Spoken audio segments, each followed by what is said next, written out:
Last weekend Trump claimed that our leadership wouldn't be around much longer and declared a war on our country, Ri said, according to an official translation of his remarks to reporters in New York. Since the United States declared war on our country, we will have every right to make all self-defensive countermeasures, including the right to shoot down the United States strategic bombers at any time even when they are not yet inside the aerospace border of our country, Ri said. White House Press Secretary Sarah Sanders said Monday that the U.S. has not declared war on North Korea, adding, "Frankly, the suggestion of that is absurd." Sanders said it is never appropriate to shoot down another nation's aircraft in international waters, and the administration plans to continue to protect the area. Earlier on Monday, State Department spokesperson Katina Adams told CNN the U.S. seeks a peaceful denuclearization of the Korean Peninsula. But the U.S. military will take all options to make sure that we safeguard our allies and our partners and our homeland, so if North Korea does not stop their provocative actions, we'll make sure we provide options to the president to deal with North Korea, according to Col. Rob Manning, a Pentagon spokesman. Asked about Ri's charge that Trump's comments were a declaration of war, Manning said, "Our job as the Department of Defense is, as you know, is to make sure that the president is provided military options. We'll continue to do that, and we have a deep arsenal of military options to provide the president so then he can decide how he wants to deal with North Korea and the regime. We are postured and we are ready to fight tonight," he added.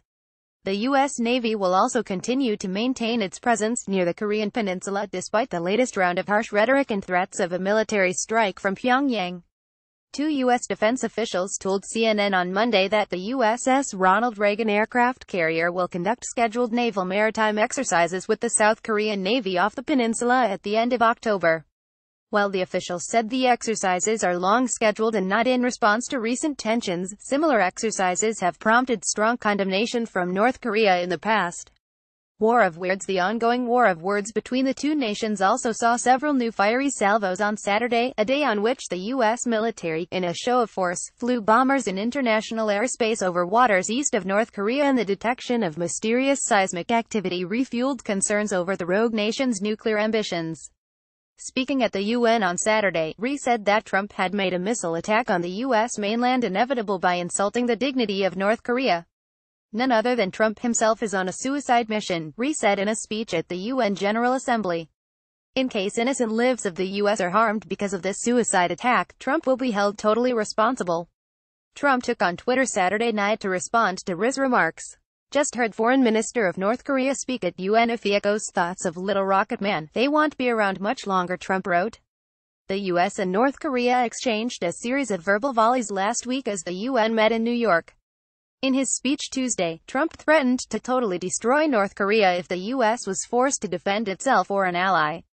He then tweeted on Friday that Kim was obviously a madman who would be tested like never before. Kim responded to the U.S. president's speech in a rare televised statement in which he said Trump would pay dearly for the threats and accused him of being mentally deranged. Shortly after Kim's televised address, North Korea's foreign minister said his country could test a powerful nuclear weapon over the Pacific Ocean in response to Trump's threats of military action. Military posturing. The U.S. military also sent its own message to Pyongyang on Saturday as B-1B Lancer bombers from Guam and F-15C Eagle fighter escorts from Okinawa, Japan, flew in international airspace over waters east of North Korea, according to the Pentagon. It's the farthest north of the demilitarized zone DMZ that U.S. fighters or bomber aircraft have ever flown this century, the Pentagon said.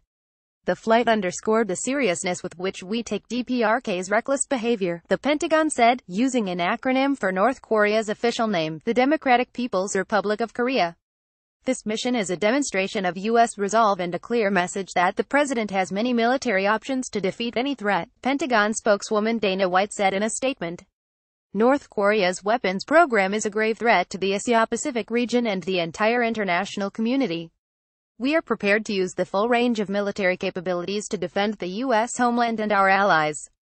The bomber flights are a common response to North Korean actions that the United States and its allies perceive as hostile. A key part of the U.S. military's tip of the spear, U.S. B-1 bombers have been seen regularly over the Korean Peninsula in recent months amid escalating tensions with Pyongyang running regular training flights with Japanese and South Korean fighter jets that often provoke the ire of the North Korean regime. CNN's Barbara Starr, Ryan Brown, Chu Liu, Sulhan, Laura Karan and Kevin Liptick contributed to this report.